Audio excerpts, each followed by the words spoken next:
While we're trying so hard to be bigger, bolder versions of ourselves, we can't ever forget the art of being human. Hi, welcome to another episode of Business Mindset Mastery. My name's Heather Gray. I'm a mindset and performance coach for business owners, leaders, and entrepreneurs. And today I just want to roll in the mud a little bit and get dirty. It seems like such a silly way to describe this story that I want to talk to you about today, but it's as real as it gets. And I was thinking recently about my days as a mental health therapist, and there were two common experiences that I would hear about and talk to clients about. And the first would be after I would work with someone who was incredibly depressed and hopeless and lacking motivation for a while, they would start to get better. They would start to see the light. Days would get easier. The suffering and struggle wasn't as hard. And inevitably, the client would come in, look me dead in the eye, and be like, I'm so pissed at you. I'm so angry. I'm so mad I can't even see straight. And of course, the first time or two this happened, I'd be confused and be like, wait, what did I do? What did I do? And then ultimately, they'd settle into themselves a little bit and tell me, I didn't know how green the grass was on the other side. I didn't know that life could be this good, that I would be able to be social again, that I could laugh again, I could enjoy things, that for even a day, 2 days, I could forget about my problems for a while. I've been sitting on the other side of the fence for so long, I didn't know that it could be better and that it could be good. And I got used to it not being good. And now it's good again. And life is good and easy. And I'm not scared all the time. And I'm not stressed or anxious and second guessing myself all the time. So now, Heather, yes, I'm pissed because now I have something to lose. It's such a common thing if you think about it, right? Like, it makes so much sense that when you get used to things being hard, when you get used to the struggle, when you get used to suffering, and suddenly you don't have to anymore, that freedom feels really uncomfortable. It can almost feel bad in a way because it just requires you to get outside of your comfort zone and lean into vulnerability in a really big way.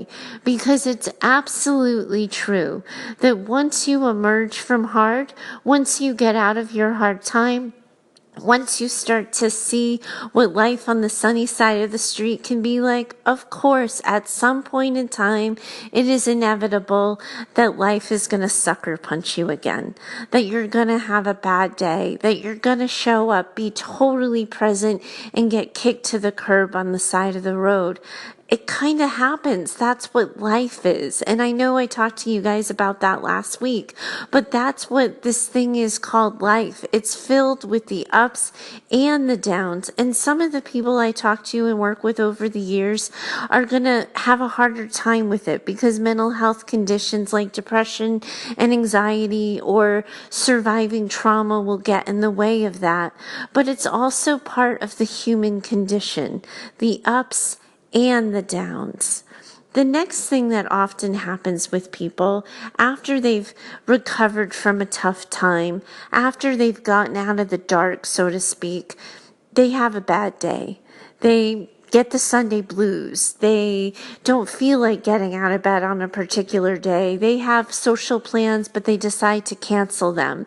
And inevitably they come in and they would tell me, Heather, it's happening again. I'm depressed again. It's coming back. The gray cloud is coming back. Here it is again. And I would often have to remind people that even when you get better, people with good, positive mental health, people with good, strong, healthy mindsets are going to have a bad day. It's not a relapse. It's not a step backwards. It's part of being human.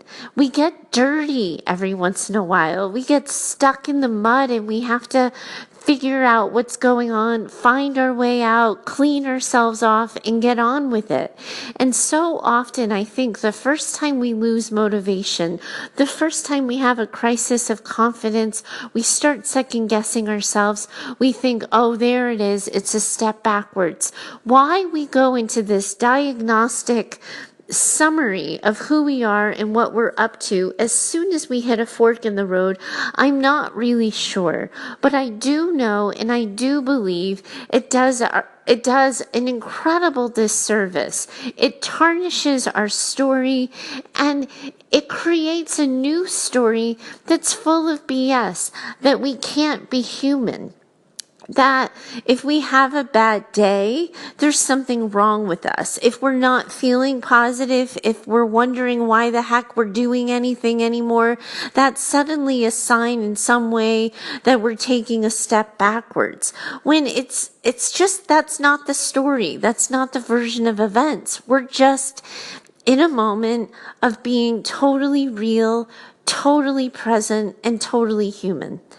Why did I start to talk to you guys about this today?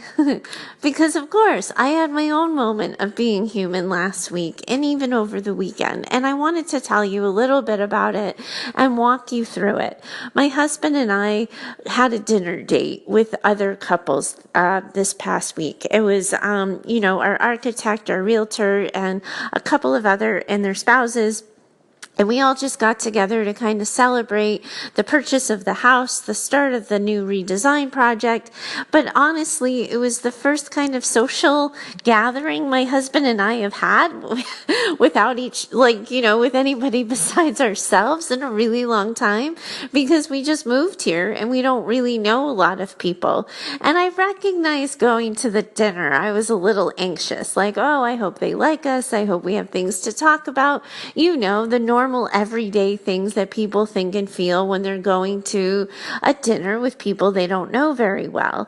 Within 5 minutes of the dinner, we happened to learn that one of the couples there got married in 95.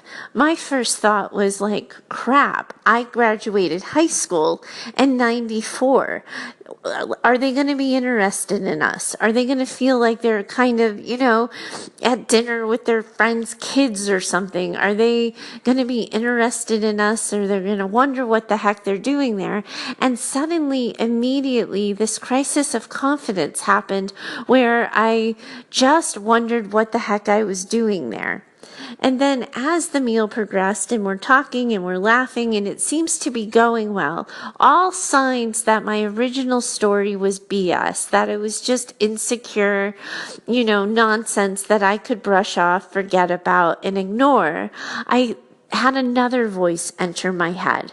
And it was the, am I talking too much voice? Because as you guys have probably known who listen to my show, I can fill up an hour talking nonstop without anyone else talking back. So at dinner when people are asking questions and then they're asking follow-up questions, so it's still me talking, I got super self-conscious, super insecure, and I could just feel like this moment of like, do I belong here? Like what they must be thinking of me. And I'm not usually somebody who worries about what people think. It was completely unfamiliar to me, and I wanted to crawl out of my skin. And in that, and in the minutes after, I found myself having to talk myself down, have a glass of water, and just kind of settle into the conversation, listening to other people, learning about other people, and letting the meal progress and just ignoring the inner critic in my head. The next day, I couldn't let it go. I found this like bubbling in my stomach, this like odd anxiety, which again, pretty unfamiliar to me. And immediately I was like, what is going on? How have I suddenly become somebody who cares what people think? And it was this immediate moment of like, duh, like you don't know anybody here. Of course it matters if the first people you're meeting like you. When might you meet new people? And it's completely normal for the circumstance at hand. And these people invited you to dinner. They already knew you. They got to choose how they spent a free evening, and they chose to spend it with you. And I was able to talk myself down from the ledge. But it was such a moment of humanity. There was nothing wrong with it. It wasn't a step back in my confidence building. It was just a normal reaction to a new event. And so often, that's what our inner critic is. That's what our anxiety is. That's what our second guessing, our doubting, our feels of failure, our fears of rejection come down to, is their normal reactions to new events. And if we can normalize that a little bit, not stay there, not say it's totally okay to feel this way about myself and to have this story about myself, so I'm just going to go on my merry way, but to recognize it is a normal reaction to a new event, we can stop ourselves from diagnosing ourselves as a problem.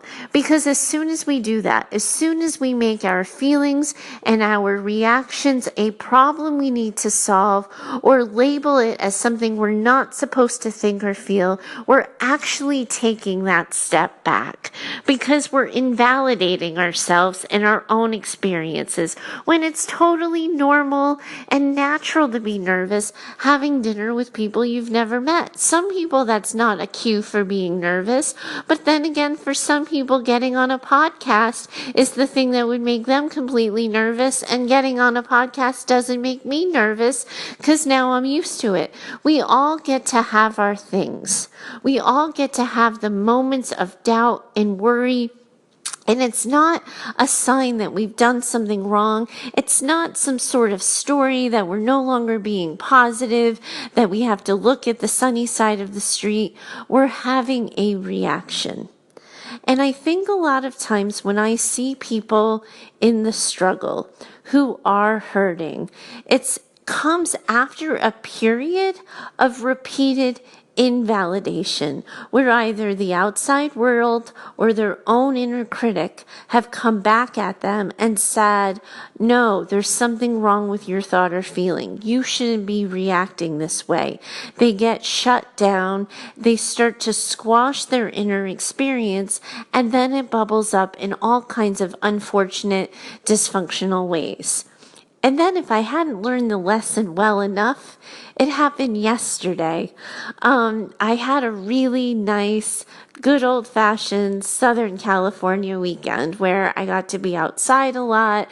I got to cook food in my kitchen. My husband and I just really enjoyed one another, and we didn't have to do any weekend worrying on the house. We just got to enjoy being home and outside and in the yard. Ironically, I went on a walk. I didn't bring my phone and I got lost in my own neighborhood.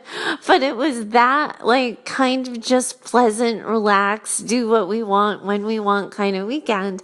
And yesterday I made us a nice meal, sitting down for dinner, and I could feel tears prickling at the back of my eyes. And I could feel a rumbling in my belly again. And I know that feeling. I haven't felt it in a really long time, but I knew exactly what was going on. And those of you listening probably know what I'm talking about too. Yesterday was Sunday, and it was the Sunday blues. That feeling of, oh, I don't want to go back to work tomorrow. Oh my gosh, I have all this stuff to do. I have so many calls booked up this week. I have all these things I want to get done. There's this training I want to attend. There's these follow-up things I have to do. I still haven't looked at my YouTube channel that I want to get better at.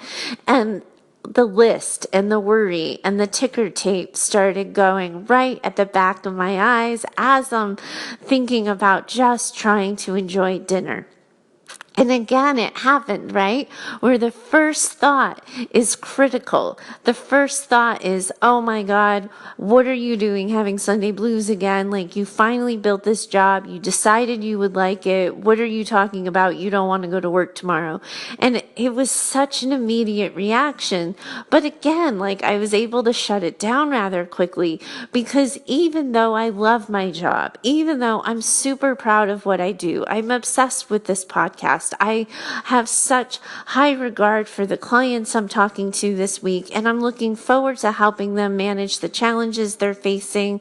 It's still okay not to want to go to work.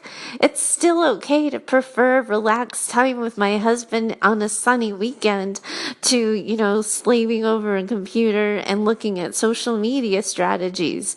It's okay to not want to do it, and it doesn't mean I've suddenly made the wrong decision, that suddenly I have to re-examine my business practices to figure out why I don't want to go to work on a Monday, because again, it is normal and natural after a really nice time to not want that time and experience to end. It is normal to not feel like working sometimes. It doesn't mean that immediately you're building a life that isn't working out for you or that you were wrong about your dream. But every time I open my Facebook on a Monday morning, there is inevitably some entrepreneurial quote about going to crush it on Mondays. I knew I would get myself in the mood. I knew that a good workout in the morning and getting myself in my work clothes and getting ready in the mindset to really tackle my day, I would be fine. But it was that moment of second guessing. So what I want you guys to do and to think about here is to, when you feel something uncomfortable, when it doesn't sit right, don't try to shove it aside immediately. Don't force it away. Don't judge yourself for having inconvenient thoughts or feeling inconvenient things. Allow those thoughts and feelings in.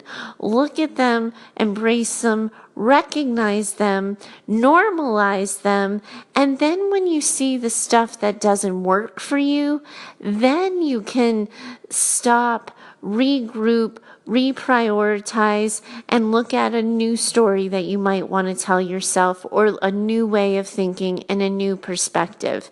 But when you immediately tell yourself you're not supposed to think or feel something, you're setting yourself back, and you're becoming your own critic, you're becoming your own hater. And we don't get bigger or bolder when we're breaking ourselves down. That's not the way this works. We want to build ourselves up. We want to embrace the good and the bad. We want to work on holding both, on being a whole person, being present and mindful in our lives, in our skin, and in our bodies.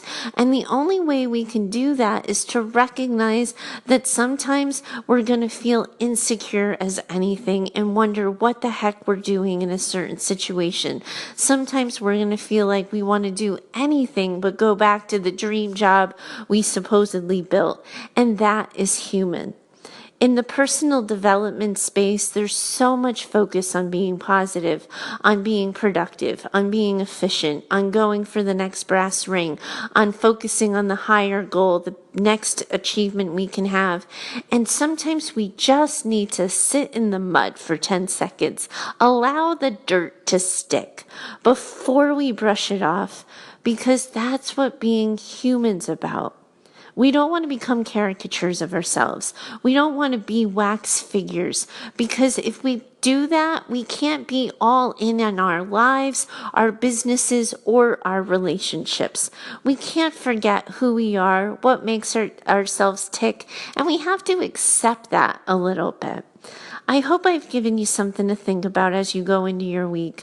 I hope you find some self-acceptance for yourself along the path. And if there's something that you just can't get past, something you keep tripping up on over and over again, do me a favor, write to me, find me over at heather@choosetohaveitall.com. Let me know what's on your mind, where you're struggling, where you're hurting, and I'd really love the opportunity to help.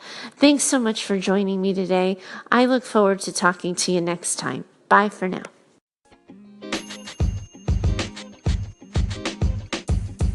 The podcast you just heard was recorded with Anchor. If you want to make your own, download the Android or iOS app completely free from anchor.fm/podcast. That's anchor.fm/podcast.